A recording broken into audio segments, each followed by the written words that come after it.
Salve nação rubro-negra, seja bem-vindo ao canal. Eu sou o Flamengo. Antes de mais nada, se inscreve no canal, curte o vídeo e compartilha, porque é muito importante. E antes de mais nada, Feliz Natal, Deus abençoe a sua vida.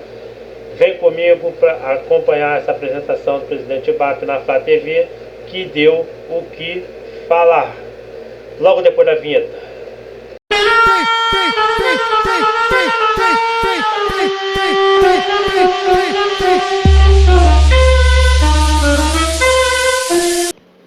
As metas frente ao planejamento da gente. A gente é uma meta esportiva no Brasileirão. A gente, quando faz o orçamento da gente, a gente nunca orça ser campeão. Por quê? Porque o volume de dinheiro que tem nas premiações é de mais de 200 milhões. Se você orça que você vai ser campeão. Né? Aqui é um fator importante. Ó. No Brasileirão, a meta do Flamengo era ficar até o G2 ali. No caso, o segundo colocado. Né? Era a meta, só que passou, foi campeão. A Libertadores era até a semifinal, não era nem a final, entendeu? Não era nem a final, era a semifinal. Bateu campeão. A receita total, a meta era 1,6 bi. Passou, foi para 2,1 bi. Ou seja, aqui foi tudo superado. Ó. O único que ficou em linha aqui foi essa margem aqui, BTDA. Eu praticamente não sei o que é, entendeu? Vamos continuar vendo aí. É interessante isso aqui, ó. O Flamengo ultrapassou todas as metas que ele almejou no ano de 2025. Você só sabe se vai ser em novembro. E você começa a gastar ao longo do ano achando que vai ser campeão. Chega novembro, você não é campeão, você tem um rombo nas suas contas. Então, a gente orça no limite do que a gente acha que é da responsabilidade da gente. Então, é segundo lugar no Brasileiro, semifinal de Libertadores. A gente orçou uma receita total que já tinha um crescimento de quase 20%. A gente tinha se colocado com o objetivo de aumentar dramaticamente a margem, em quase 50% a margem da gente tinha sido 22, 23 para 33, então é um aumento importante, quer dizer, você queria aumentar faturamento e rentabilidade, não é simples, e a gente conseguiu, campeão brasileiro, campeão da Libertadores, batemos a receita, e de alguma maneira as pessoas têm vindo no nível de reconhecimento que elas tiveram. Claro que foi pelo conjunto da obra, não pelo resultado do jogo em si, em que pese, eu não queria comentar, mas vou falar, acho que foi uma pena, porque a maior parte do jogo a gente jogou mais do que o PSG, mas essa é a beleza do futebol, né? Essa aqui eu discordo, tá bom? Acho que não jogou mais que o PSG. Teve algumas partes que sim, mas durante o jogo a gente viu que não foi isso tudo aí, entendeu? O PSG teve mais domínio do jogo. Muita gente achava que o Flamengo era o underdog. De repente, com uma bola, vamos jogar por uma bola, como o Botafogo ganhou do PSG, e aí querem os deuses do futebol, que você começa pior, você chega junto, começa a jogar melhor, tem chances importantes para perder nos pênaltis, mas é da vida. Estava me lembrando que as pessoas diziam, europeu não dá importância a isso, isso não é, eles vêm aqui, eles não estão preocupados. Olha, a euforia deles quando venceram, parecia que eles tinham ganho uma Copa do Mundo, tá certo? Então essa história que eles não prestam atenção, que isso não vale muito, é mentira, vale muito. Enfim, parabéns a eles que tiveram mais sorte competente que a gente, mas nós chegamos lá. Esse papo que o europeu não dá importância para o Mundial é balela, tá? É troféu, todo mundo quer ganhar. Então, possa ser que eles não dêem tanta relevância quanto um sul-americano, mas eles dão sim, eles não é, ninguém entra em campo para perder, entendeu? Eles entram em campo para ganhar também, pô. Tu viu aí o PSG aí, ganhou nos pênaltis a festa que os caras fizeram. Isso dito por alguém que ele podia ter sido elegante, só me cumprimentado, mas eu acho que ele foi superlativo em relação ao Flamengo. Isso faz parte daquela parte do orgulho que todos nós sentimos, de que perdeu uma merda, mas a gente perdeu de cabeça erguida. E aí tem uma coisa que saiu num site europeu, eu acho que era no AS, que dizia que, olha, o Flamengo disputou com alguns clubes do top 5, top 8 do mundo, e se isso fosse um grupo, a gente teria se classificado. Nós tivemos boas atuações contra esses caras. A gente ganha do Chelsea, a gente empata com o PSG, mandando no jogo, a maior parte do jogo, e a gente perdeu do Bayern, e vamos combinar, nós cometemos 2 erros naquele jogo, que raramente, não teve nenhum outro jogo, nenhum dos outros 77 jogos do Flamengo no ano, que a gente tenha cometido 2 erros como a gente cometeu. E eles tiveram 100% de aproveitamento nos 2 erros da gente. Também é uma coisa rara, né? Você errar muito, a gente não erra muito, e o adversário acertar tudo em cima dos teus erros, que normalmente não. Teve erros sim, tá? Teve erros contra o Bayern, a gente até criticou aqui o Luiz Araújo, que fez um jogo desastroso, mas é o Bayern, é o melhor time do mundo, ali era quase impossível o Flamengo passar, era quase impossível. Se eu errasse um, os caras acertavam 3, 5, 10. Por isso é o melhor time do mundo, pô. Enfim, a gente reorganizou a base do Flamengo vai passar por um período de seca. Esse ano não foi um ano brilhante, a gente não espera um ano brilhante em 26, mas 27 a gente vem voando baixo. Nós estamos apostando todas as fichas em alguns garotos de 15 a 16 anos. Nós tínhamos 404 garotos quando chegamos aqui, hoje temos 260, foram mais de 270 garotos embora, entraram 8 ou 10. Nós estamos contratando pontualmente garotos de 16 a 17 anos que nós acreditamos que possam estourar. Então, tem alguns garotos que vocês não conhecem, que a gente tem comprado passe por 1, 2 milhões de reais, que não é muito dinheiro. A ideia é você comprar 8, 10 garotos desses para posições que a gente... 2 milhões não é muito dinheiro? Para o Flamengo tudo bem, pode ser que não é. Mas para o clube que o Flamengo está comprando esse jogador, 2 milhões é muita coisa, pô. 2 milhões é quase tu... por exemplo, vou citar aqui de Nova Iguaçu aqui. 2 milhões você paga o salário dos 3 meses dos jogadores. Ainda sobra dinheiro, pô. Precisa no time profissional e que tem carência no mercado. E é um conceito de banqueiro de investimento. Você compra 10 garotos desses, se um estourar, pagou por todos os outros.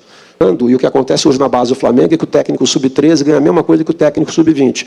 Nós passamos a remunerar esses caras com um percentual do que a gente, o saldo entre o que a gente compra e vende de atletas. Ou seja, o cara trabalha no Flamengo, se ele descobrir o Messi, ainda que ele vá embora do Flamengo, ele tem uma cota desse fundo, ele vai ganhar dinheiro para o resto da vida dele. Porque normalmente o cara pensa, eu vou embora do Flamengo, leva o garoto bom para outro clube que eu vou.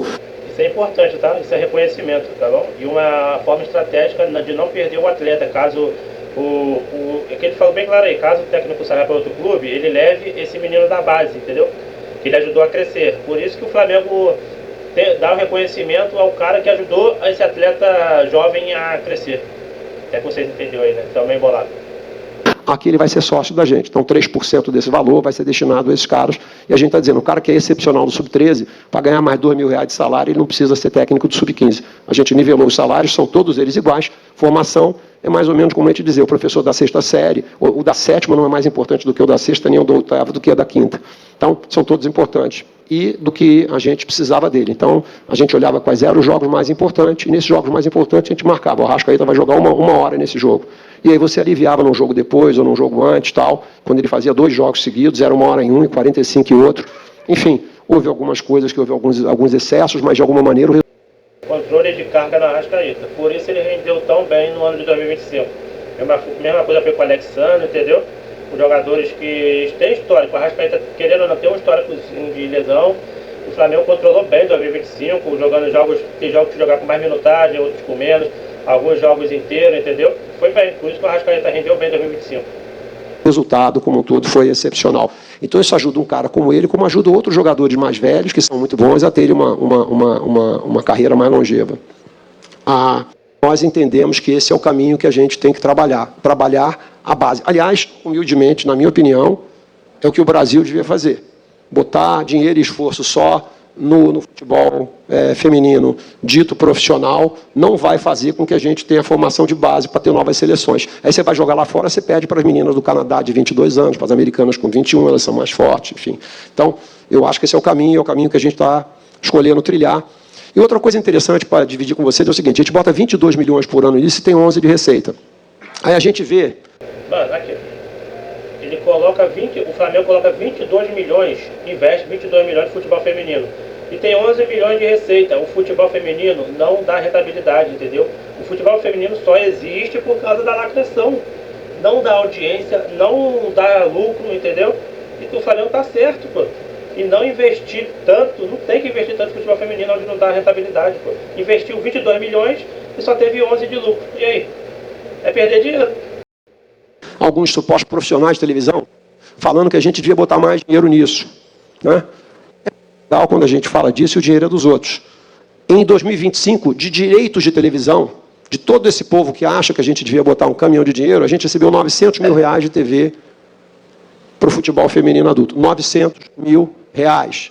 900 mil reais não paga a folha da gente de 19 dias de um mês. 19 dias. As próprias pessoas que querem cobrar exigência no futebol feminino trabalham em emissora que paga menos no futebol feminino. 900 mil reais, isso daí não paga nada no Flamengo hoje, futebol feminino. Então, o pessoal vamos falar, do Plim Plim, gosta de lacrar, entendeu? Ele gosta de lacrar, lacradores do caramba. Bando de hipócritas. Então, pessoal de televisão, as televisões deviam botar mais dinheiro nisso e pagar mais dinheiro para cá para a gente. Mais adiante eu vou falar um pouquinho disso. Querem cobrar mais, então investe mais dinheiro, mas não, né? Gosta de lacrar. Quando se fala de profissionalização da arbitragem, a CBF, nos últimos 3 meses, colocou todos os juízes seguidamente nos fins de semana para buscar critério, uniformização de critério entre as arbitragens, Porque profissionalizar não é só botar o cara na carteira de trabalho e pagar ele 20 ou 30 mil por mês. É fazer com que você, um cara que veio do Acre, tenha o mesmo critério de arbitragem que o cara que vem de... Se o negócio de arbitragem tem o mesmo critério, não adianta, não vai mudar, cada um vai ter um critério, vai ter árbitro que vai marcar, tem árbitro que não vai marcar. Eu sempre falo, aquelas faltinhas chatas ali na linha de fundo. O jogador não tem para onde sair, espera um contato, ele cai. Não foi falta, o juiz vai lá e apita a falta. Todos fazem isso. E tem também questão de goleiro fazer cera. Quem está aqui sabe quando o goleiro está simulando lesão ou não, entendeu? Tem que dar amarelo, mas uns dá, outros não dá, e não recompensa no acréscimo. São Paulo com o cara que vem do Sul. Então, esse é um trabalho silencioso que está sendo feito. E da mesma maneira que em tantas outras vezes a gente criticou a CBF, agora eu tenho obrigação aqui de elogiar para vocês e de falar que isso está sendo feito. A gente não percebe tanto isso agora, mas a parte de nosso scout, a gente faz scout de arbitragem também, diz que melhorou. E vai melhorar mais em 26. Gramados, nós começamos uma luta ferrenha em relação a gramados, né? Tem aquele ditado que diz, olha para o teu rabo macaco. Nós também contratamos uma consultoria de nível internacional, indicada pela FIFA, para fazer uma avaliação do Maracanã. Mais adiante nós vamos falar dessa avaliação. Nós chegamos no final do ano... Interessante, hein? Interessante, sobre a respeito do gramado. Convenhamos que gramado sintético não dá, né? Com quase 80 jogos no Maracanã e a qualidade... Mas também o gramado natural tem que ser 100% apto. Também não pode ser aquela tralha cheia de buraco lá que a bola fica assim, ó, quicando. Tem que ter padrão. A qualidade do gramado do Maracanã foi considerado recentemente por esse cara da FIFA, junto com o campo do Corinthians, como os dois campos do Brasil que estão preparados para receber o Mundial Feminino, em 27. Com 80 jogos. Não vejo ninguém da imprensa elogiar. Mas o ingresso, se tivesse mais 1.000 ingressos, vendia mais 1.000 ingressos. Se tivesse mais 10 mil ingressos, teríamos vendido mais 10 mil ingressos. E se o preço do ingresso fosse R$100 mais caro cada um, tinha vendido tudo do mesmo jeito. Então, o Flamengo depende cada vez menos de outras variáveis e vive da sua... Vamos lá. Aqui eu tenho que falar uma coisa, um ponto negativo para o ponto baixo. Eu entendo, tudo bem. Mas só que aqui, ele afastou o povão do Maracanã, entendeu? O torcedor, aquele torcedor que está lá na Aeroflá, que invade ônibus, que sobe ônibus, ele tirou esses torcedores do Maracanã e botou quem tem grana, entendeu? Quem tem grana que vai no Maracanã e é complicado. O verdadeiro torcedor tá lá fora, tá aqui fora, entendeu? Que não tem condições de é assalariado. Esse é o verdadeiro torcedor. Então, o Flamengo conquistou a independência financeira das receitas de TV. Neste ano, foi a 5ª fonte de receita da gente. Para que era... Vocês conseguiram entender? O Flamengo, diferente dos outros clubes, depende menos dos direitos de transmissão do que os outros clubes. Entendeu? O dinheiro do direito de transmissão está em quinto, A cada ano que passa, o Flamengo depende menos desse dinheiro, entendeu? Diferente dos outros clubes, que já antecipa, igual o Flamengo fazia, tá? Antigamente, antecipava o dinheiro para estar pagando as suas contas, pagando os jogadores, entendeu? Hoje não, hoje o Flamengo não depende desse dinheiro. Primeira no futebol brasileiro há 40 anos, então, assim... Não depende, entre aspas, tá? Não é a dependência principal do Flamengo. Todo o dinheiro é bom. O Flamengo não depende mais de renda de TV. Negociação com a Libra, vocês já sabem, né? O que estava em disputa eram os 50 milhões do PPV ao ano, que multiplicado por 5 dá esse número aí de 265. Então tem lá a nariguda da Globo que fica falando mal da gente e tudo mais, do futebol, que não... Pegou mal, mas já tem o nariz grande mesmo, entendeu? Pegou mal. Eu estou vendo muita lacração aí no Twitter aí, de pessoas atacando o PAP, mas estão pegando no Twitter passado deles que faziam a mesma coisa, entendeu? Então são pessoas que gostam de lacrar, eu não dou nem bola para esse pessoal aí. E segue a vida. Amanhã todo mundo já esqueceu. Estimula, dá vontade de chegar e falar, filha, convence a sua empresa a botar 10 milhões por ano, 20 milhões por ano em direito de transmissão, que aí a coisa fica melhor. Não, pau que dá em João tem que bater em Maria também. Quem é que tem que pagar as contas? Somos nós que temos que pagar a conta. Olha quanto é que a empresa dela paga aqui pelo brasileiro. Isso eles não falam. O Flamengo bota 22 milhões no negócio, o Flamengo perde 11 milhões por ano, perde 1 milhão por mês com o futebol feminino. O dinheiro da transmissão fica todo com a Globo. É justo? Então, a TV usa equipe para cobrar investimentos unilaterais, mas a audiência vem da gente, pô. Então isso me lembra, né, para os dinossauros que estão aqui como eu, daquele clássico caso de 70... A Globo e seus grupos de lacradores. Eu não assisto, a única coisa da Globo que eu assisto é futebol. Canal esportivo eu não assisto, fora isso não assisto nada da Globo. Entendeu? Nada. No negócio. Então, o Flamengo vai virar um monstro das Américas do ponto de vista de receita econômica. Agora, uma coisa que é interessante que é o seguinte, endividamento, a gente tinha 346 milhões de endividamento no final do ano passado, caiu para 96. Isso aqui é um absurdo, tá bom? Se os clubes rivais não se entrarem na linha, só vai ter um Bayern de Munique aqui no Brasil, que é o Flamengo, igual tem na Alemanha, entendeu? Tem o Bayern e todo mundo correndo por baixo. Vai ser a mesma coisa aqui no Brasil. Flamengo, todo mundo correndo atrás, fazendo loucura para tentar acompanhar o Flamengo. Mas a gente sabe que isso daí não vai muito longe. Gente, endividamento é que nem colesterol. Tem o bom e tem o ruim. Olha o quanto o Flamengo diminuiu a dívida dele. 346 para 96. Certo? Como o nosso 96 não é com o banco, isso aqui é um erro meu. Eu errei. Porque eu sou supersticioso, não aproveitei a janela do meio do ano e meti o pé na jaca. Quem achou que a janela do meio do ano foi agressiva, a gente podia ter feito, se eu soubesse dos resultados da gente no fim do ano, eu teria feito o dobro da janela que a gente fez no meio do ano. Mas aí não tem como saber, né? Ninguém tem bola de cristal. Só que se meu pai fosse minha mãe, eu tinha 2 mães e nem o pai. Então eu joguei do lado conservador. Mas, 96 está errado para um clube que fatura 2 bilhões. Para quem conhece o conceito de alavancagem, se não é dinheiro de banco, eu podia trabalhar tranquilamente com a dívida de mais 300, 400, 500 milhões de reais de jogadores que vão gerar o quê? A garantia de que eu vá ganhar um brasileiro ou a Libertadores. E aí é o seguinte, permanecer no topo exige atenção. O que acontece quando a gente começa a ganhar tudo? Você começa a botar um salto alto. Daqui começa a rajada do Flamengo nos clubes, principalmente no Rio de São Paulo. Tu começa a se achar o rei da cocada preta, começa a achar que você é melhor do que os outros, que você pode muito. Então, tem a ilusão do soberano. Clubes que pararam no tempo acreditando serem inalcançáveis. Né? Isso aqui é o São Paulo, tá? A gente sabe aí na história de 2007, 2007, 2008, São Paulo ganhou a fama de soberano, ganhava tudo e achava que ninguém iria alcançar eles. Ou seja, hoje eles pararam no tempo e o Flamengo não só alcançou, como passou eles, entendeu? A acomodação dos seus conselhos impede a modernização institucional. Por quê? Porque eu sou o rei, eu vou continuar assim. E a gente já viveu isso e não está muito longe. Isso é um caso de menos de 20 anos atrás. Tem outro caso de clube que vivia equilibrando suas contas vendendo atletas. O cara se torna refém do mercado. Chega uma hora que ele não tem um atleta para... Aqui está falando do Santos. O clube, a gente conhece, o Santos sempre foi conhecido por revelar muitos jogadores, tá bom? E dependia dos jogadores da base para equilibrar as contas dele. O Bato tá certo aí, pô. Tá falando do Santos aqui. Hoje em dia, como caiu muito, olha a pindaíba que o Santos está aí, brigando para não cair todo ano. Chega uma hora que ele não tem um atleta para vender, que o mercado está ruim, como é que ele equilibra as contas dele?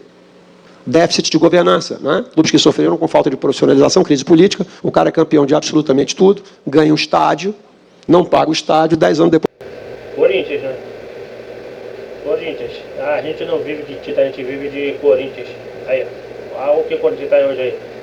O que o Flamengo lucra no ano, a dívida do Corinthians é maior, entendeu? Depois está quebrado. Certo?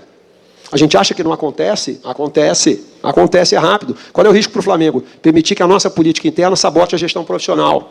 Não deixe que isso aconteça. Porque o que garante todo esse equilíbrio que a gente está mostrando... É o que aconteceu no Corinthians, a política interna, o que aconteceu no lado externo do futebol. Acabou com o Corinthians. E gente de clube, tocando o clube de maneira leniente, para piorar o resultado, para chegar e dizer, olha para o Flamengo, como é que eu vou competir com esses filhos das putas? Só se eu virar SAF. Eu tenho um investidor e, para deleite de vocês... Detalhe, vamos lá. O Flamengo está ganhando tudo que está ganhando e não veio ninguém de fora colocar dinheiro aqui, igual os clubes que são SAF, que teve que vir gente de fora colocar dinheiro para eles ganhar alguma coisa. Até ganha, entendeu? Mas quer dizer que não vai ganhar todo ano. Vai ganhar um ou outro ali, mas já o Flamengo não. O Flamengo não é SAF, não vem ninguém de fora colocar dinheiro aqui dentro para ganhar alguma coisa. O Flamengo caminha com as próprias pernas, entendeu? Eu estou aqui para ser o CEO da SAF. Certo? Então, isso está acontecendo com vários clubes no Brasil, enquanto eu estou falando com vocês. Vamos pegar o caso do Atlético Mineiro, o que aconteceu? Eu assumo o clube como mecenas, Indivíduo clube, tá certo? Eu sou garantia, chega uma hora eu chego e falo, ó, cheguei, quero receber. Ah, não tem dinheiro? Tudo bem, me paga com ações do clube, virei dono do clube. Então, eu entendo que esse é um risco que nós sofremos, porque hoje tem uns aventureiros que estão vindo para cá. Eu lembro o Landim, quando ele era presidente do Flamengo, ele aumentou a dívida do Flamengo para tentar fazer o Flamengo virar SAF, entendeu? O BAP é muito mais inteligente do que o Landim a respeito disso. O BAP é muito mais inteligente. Se vier um fundo soberano da Arábia Saudita para cá, será que o Flamengo está preparado para concorrer com quem tem bilhões para investir? Nós vamos fazer uma série de intervenções no Maracanã. Nós vamos ter aquela rede que em alguns lugares a gente recebe, aquela rede super amistosa que tem no campo do Atlético Mineiro, do Palmeiras. Nós seremos absolutamente recíprocos. Você recebe a gente com aquela merda daquela rede, vai ter uma rede pior e mais fechada no Maracanã para você. É um aviso pro Palmeiras e pro Atlético Mineiro, com aquela merda de rede lá que eles colocam sempre pra quê? Pra não tacar nada lá embaixo. Meu irmão, se tacar, prende a pessoa, pô. Vai ser pior. Se fazer isso com o Flamengo lá, o Flamengo vai fazer até pior aqui no Maracanã. Com a rede mais fechada ainda. O aviso tá dado, tá aí, ó. Certo? Quem tratar bem o Flamengo será tratado bem quando vier jogar aqui. Né? Tacou uma pedra na gente taca uma montanha em você quando você vier aqui.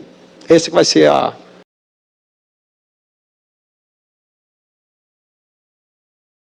É isso, Natal. Essa daí foi a reação do vídeo aí.